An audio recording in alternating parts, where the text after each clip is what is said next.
Tidak mungkin bisa magang di rumah sakit yang bagus.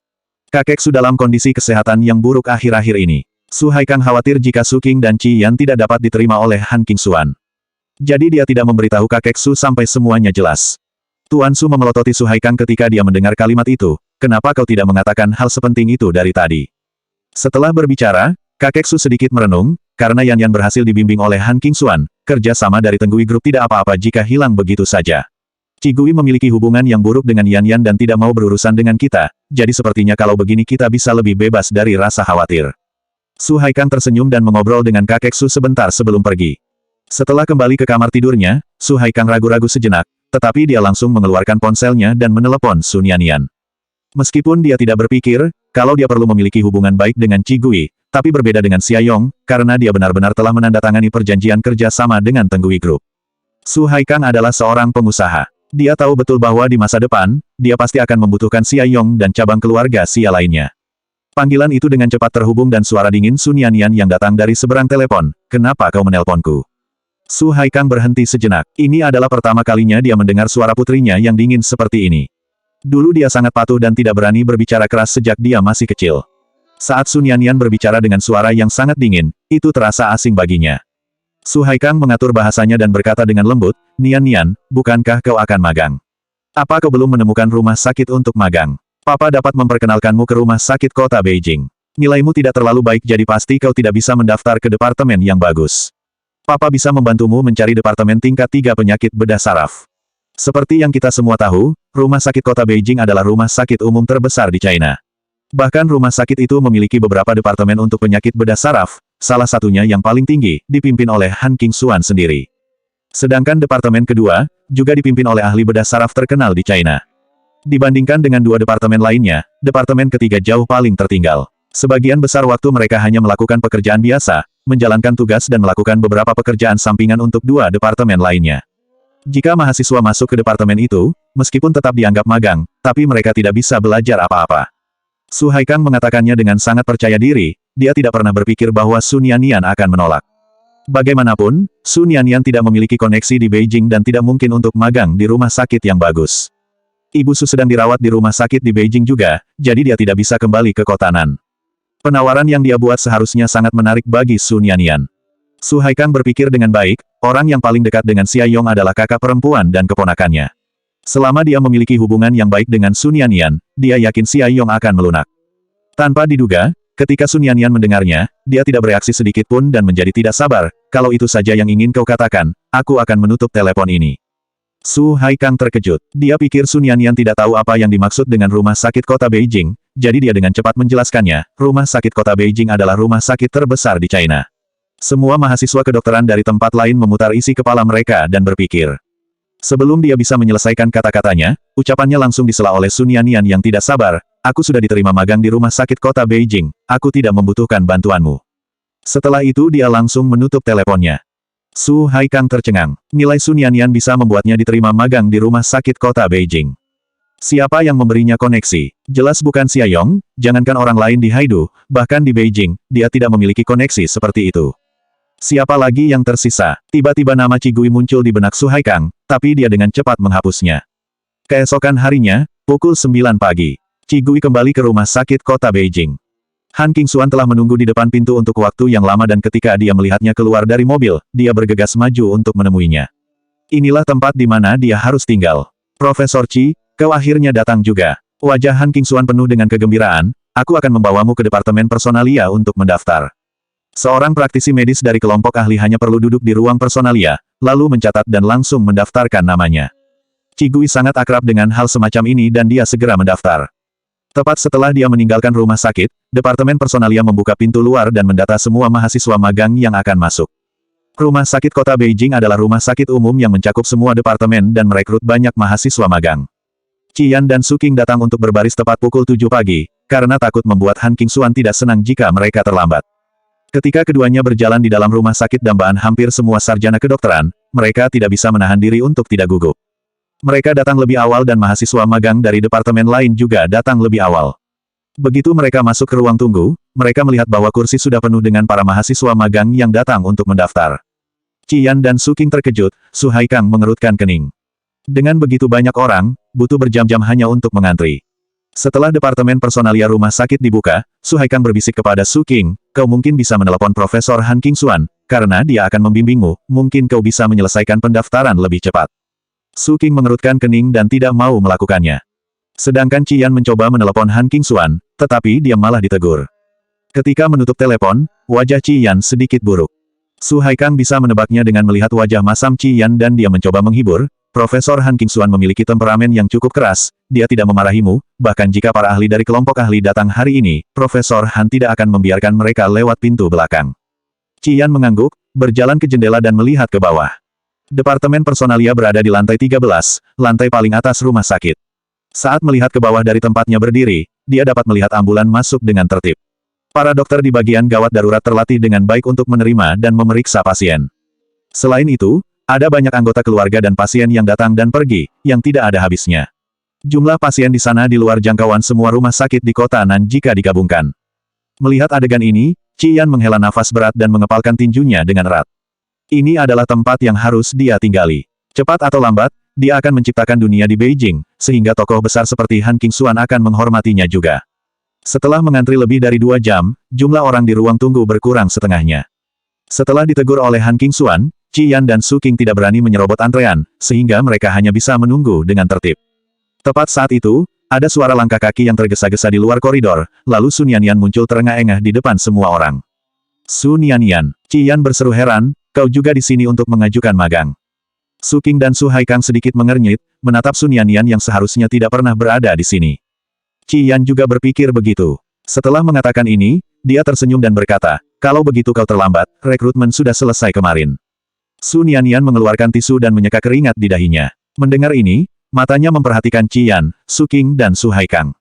Dia melemparkan tisu ke tempat sampah di luar pintu dan dia berkata tanpa emosi, aku di sini untuk melakukan pendaftaran juga. Daftar. Sekarang ini, tidak hanya Qian tetapi Su King dan Su Haikang juga terkejut, mereka semua memandang Su Nianyan, profesor mana yang akan membimbingmu. Su Nianyan terkejut. Ketika Han Qingxuan meneleponnya kemarin, dia hanya mengatakan bahwa dia diterima, tetapi dia tidak mengatakan siapa yang ditugaskan untuk membimbingnya. Dia sangat bersemangat sehingga dia lupa bertanya. Melihat wajah Su Nianyan, Qian mengetahuinya dan bertanya, apakah kau tidak pergi ke kantor untuk menemui profesor yang membimbingmu kemarin? Aku juga bingung. Harus pergi ke kantornya juga. Su Nianyan tercengang. Setelah aku menyerahkan resumeku, tiba-tiba ada telepon masuk yang mengatakan bahwa aku diterima. Mendengar dia mengatakan ini, Qian tidak bisa menahan tawa. Nianyan, apa seseorang sudah mengerjaimu? Rumah sakit kota Beijing selalu mengharuskan mahasiswa untuk bertemu dengan profesor secara langsung lalu mendaftar. Aku belum pernah mendengar ada orang yang ditelepon untuk memberitahu. Su Nianyan kebingungan mendengarnya. Dia mengeluarkan ponselnya dengan bingung dan berkata, tapi Profesor Han Qingxuan menelponku kemarin. Suara Profesor Han Qingxuan sangat rendah, cara bicaranya juga sangat dingin dan serius, jadi sangat mudah dikenali. Su Nianyan tidak mungkin salah dengar. Di sudut koridor tidak jauh dari pintu. Han Qingxuan, ditemani oleh dokter lain, sedang dalam perjalanan ke departemen rawat inap. Ketika dia lewat tidak jauh dari sana, dia secara tidak sengaja melirik Su Nianyan.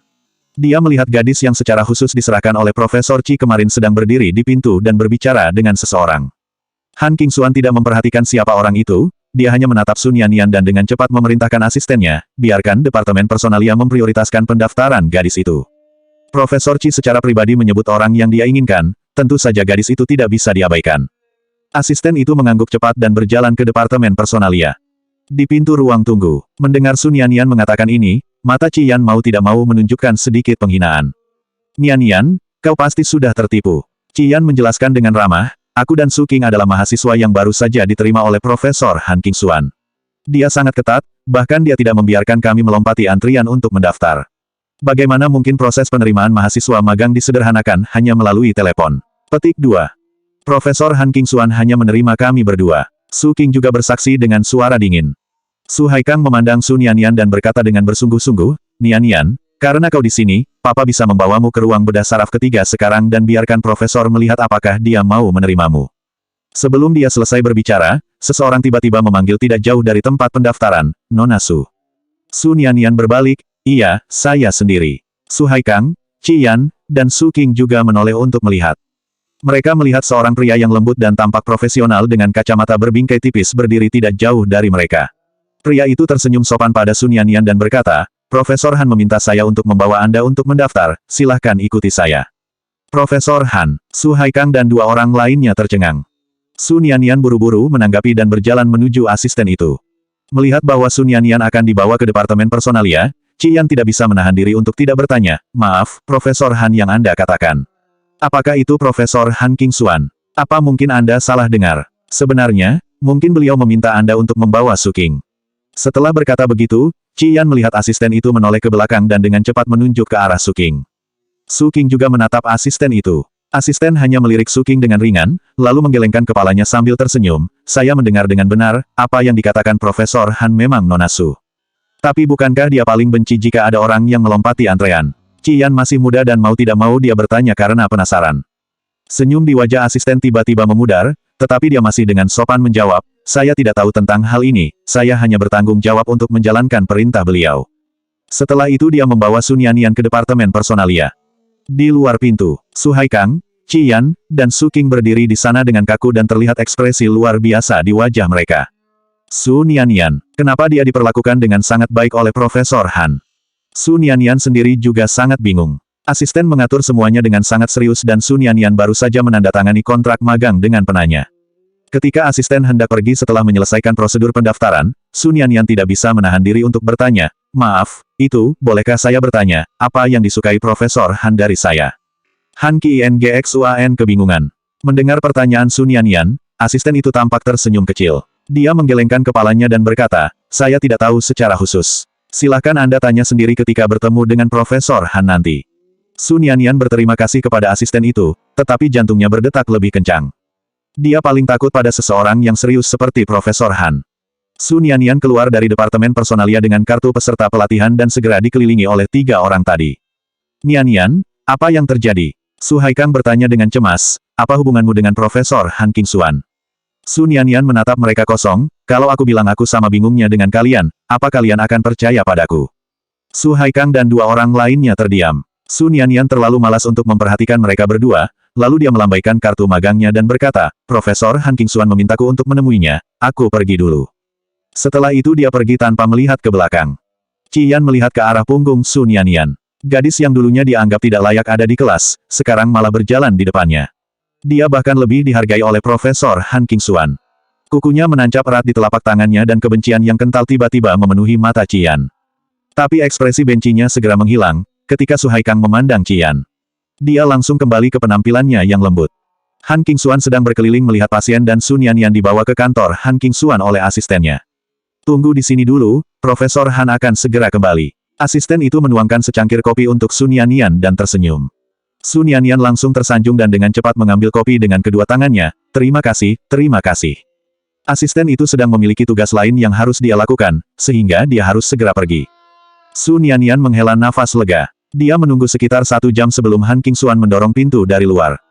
Han Qingxuan mengenakan jas putih, berjalan dengan anggun, dan wajahnya yang sedikit tua penuh dengan keseriusan. Su Nianian sangat ketakutan sehingga dia dengan cepat berdiri. Hal yang sangat mengejutkannya adalah ketika Han Qingxuan melihatnya, wajahnya sedikit melunak, lalu dia berkata, duduklah, jangan terlalu sungkan. Setelah dia selesai berbicara, dia pergi ke ruang istirahat dan menuangkan secangkir kopi. Su Nianian tidak berani duduk kembali. Dia menunggu sampai Han Qingxuan keluar sambil membawa kopi dan duduk di sofa di sisi lain. Setelah itu barulah Su Nianian ikut duduk dengan hati-hati. Han Qingxuan mengamati Su Nianian, gadis ini memiliki mata besar dan mulut kecil. Dia memiliki tampilan yang jujur dan menyenangkan untuk dilihat, tetapi dia tampak sedikit pemalu. Han Qingxuan menyesap kopi dan bertanya dengan ringan, bagaimana kau mengenal Profesor Qi? Lidah Su Nianian tiba-tiba keluh, Qi apa? Apakah dia baru saja berhalusinasi? Han Qingxuan terkejut melihatnya seperti itu. Orang ini telah berteman dengan Profesor Qi dan dia masih tidak tahu identitas aslinya. Tapi dia ingin berbicara lebih banyak dan mencoba sedikit mengubah kata-katanya, bagaimana kamu dan Qi Gui saling mengenal? Dia dan aku berada di kelas yang sama. Merujuk pada kata Qi Gui, Su Nianian menjadi lebih tenang dan berkata sambil tersenyum, dia adalah orang yang sangat baik dan telah banyak membantuku. Masalah datang dan pergi, lalu kami menjadi teman baik. Petik 2. Han Qingxuan mengeratkan tangannya yang memegang cangkir kopi, lidahnya terasa tertekan. Dia tidak bisa mempercayainya, lalu dia bertanya lagi, teman sekelas. Apakah dia mengikuti semacam kelas pelatihan? Su Nianian berpikir ini sedikit aneh, tetapi dia sangat gugup sekarang sehingga dia tidak punya waktu untuk memikirkannya. Dia hanya menggelengkan kepalanya dan berkata, tidak, dia juga seorang mahasiswa Universitas Kedokteran Kota Nan, sama seperti saya. Han Qingxuan terdiam. Jadwal Qigui tidak diungkapkan kepada publik, hanya mereka yang memiliki hubungan baik dengannya yang tahu. Pada saat ini, ketika Han Qingxuan mendengarkan kata-kata Sun Yanyan, dia juga merasa bahwa dia telah mengalami halusinasi pendengaran. Han Qingxuan masih tidak mengerti ucapan Sun Yanyan dan dia bertanya lagi, maksudmu Universitas Kedokteran Kota Nan, bukan sebuah institut penelitian Kota Nan atau semacamnya. Sun Yanyan menjadi semakin bingung. Rasa hormatnya pada profesor legendaris yang keras ini tiba-tiba menghilang. Profesor ini, kenapa terlihat sedikit tuli dan tidak terlalu pintar? Sun Yanyan lebih menekankan suaranya, ini adalah sekolah kedokteran. Kak Qi masuk ke sana saat pertengahan semester, tetapi dia sangat baik, terutama dalam ilmu kedokteran. Saya pikir dia tidak akan memiliki masalah bergabung dengan kelompok ahli di masa depan. Setelah dia berbicara seperti itu, Sun Yanyan tidak lupa menawarkan Qigui kepada Profesor Han juga. Profesor Han, kenapa Anda tidak membimbing Kak Qi juga? Saya yakin, dia pasti akan memberi Anda kejutan besar. Perlakuan yang jelas berbeda. Han Qingxuan terdiam. Dia tiba-tiba tidak tahu harus berkata apa, jadi dia hanya bisa menyesap kopinya di atas meja.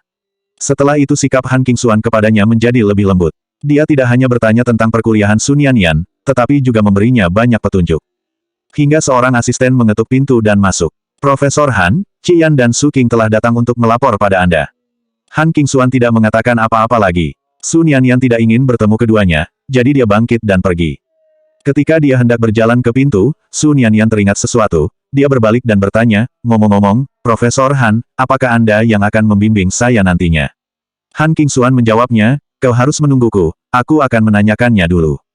Sun Yanyan kebingungan. Profesor Han juga meminta instruksi kepada orang lain saat menerima mahasiswa magang.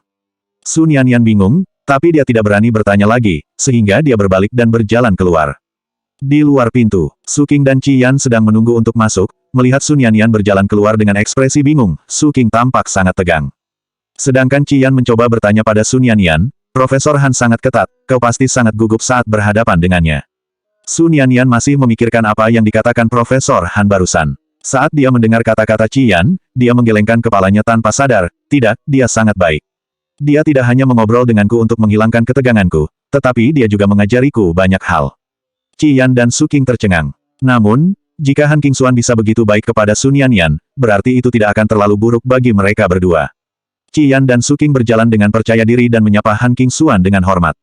Iya, jawab Han Qingxuan sambil melihat dokumen di atas meja dengan wajah dingin, dia bahkan tidak mengangkat matanya, apa saja yang harus kalian lakukan, tanyakan langsung pada asisten Guo. Jika kalian benar-benar tidak dapat menyelesaikannya, datang saja temui aku. Sikap yang begitu dingin hingga membuat kami membeku seperti ini, apanya yang baik? Qian dan Su Qing tiba-tiba merasa sedikit tidak nyaman. Penampilan Sun Yanyan yang tenang barusan seperti tidak dibuat-buat. Sangat jelas, mereka berdua diperlakukan berbeda oleh Han Qingxuan. Halo, nama saya Guo Lin dan saya akan memandu kalian nantinya. Pria yang membawa Sun Yanyan ke pendaftaran sebelumnya berdiri dan menyapa mereka berdua dengan sopan. Su Qing membalas dengan hormat. Qian menurunkan matanya, menutupi emosinya, dan ikut menyapanya dengan lembut. Setelah Guo Lin membawa keduanya keluar dari kantor, Qian baru bertanya dengan hati-hati, asisten Guo, bolehkah saya bertanya, apakah kami tidak sengaja membuat Profesor Han Qingxuan tersinggung? Tidak, Guo Lin menggelengkan kepalanya, jangan terlalu memikirkannya, Profesor Han memang selalu pemarah. Bagaimana bisa kami tidak terlalu memikirkannya? Qian sedikit marah, tetapi dia tahu akan menjengkelkan jika bertanya lagi, jadi dia menahannya, dan dadanya terasa sakit. Setelah semua orang pergi, Han Qingxuan menelepon Qigui dan bertanya bagaimana tentang kelanjutan magang Sun Yanyan. Meskipun gadis itu memiliki bakat yang biasa-biasa saja dan tidak terlalu bagus dalam jurusannya, Han Qingxuan tetap bersedia merekrutnya demi Qigui. Tanpa diduga, setelah mendengarkannya, Qigui tersenyum lembut, aku akan membimbingnya sendiri. Profesor Han, kau sudah membuat pengecualian untuk merekrutnya ke rumah sakit kota Beijing. Aku sudah sangat berterima kasih, bagaimana mungkin aku mau merepotkanmu lagi? Han Qingxuan buru-buru menyatakan tidak ada masalah. Setelah menutup telepon, Han Qingxuan mau tidak mau melihat keluar jendela. Dari sudut ini, dia bisa melihat ke belakang Sun Yanyan pergi. Gadis ini tidak tahu keberuntungan apa yang dia miliki, dia bisa diterima oleh Profesor Qi, jalan di masa depannya mungkin sampai ke langit. Qigui mengambil gambar tangannya yang cedera di klinik operasi tangan, lalu mengirimkannya ke Zhou Wei, dan pergi ke kafetaria untuk makan. Menjelang siang, ada banyak orang yang datang dan pergi di kantin rumah sakit. Qian, Su Qing, dan Su Haikang juga berjalan ke kafetaria. Qian dan Su King telah menyelesaikan sertifikat magang mereka dan mereka akan secara resmi memulai pekerjaan mereka di sore nanti. Setelah terkena pukulan terlalu keras di pagi tadi, semangat mereka tidak terlalu baik, jadi mereka memilih untuk makan di tempat terdekat. Su Haikang menghibur kedua anak itu. Dia baru saja berbelok ke bagian rawat inap ketika dia melihat Qi Gui berjalan menuju kafetaria. Qian dan Su King juga melihatnya. Keduanya berjalan serempak. Selanjutnya 291 bukan magang.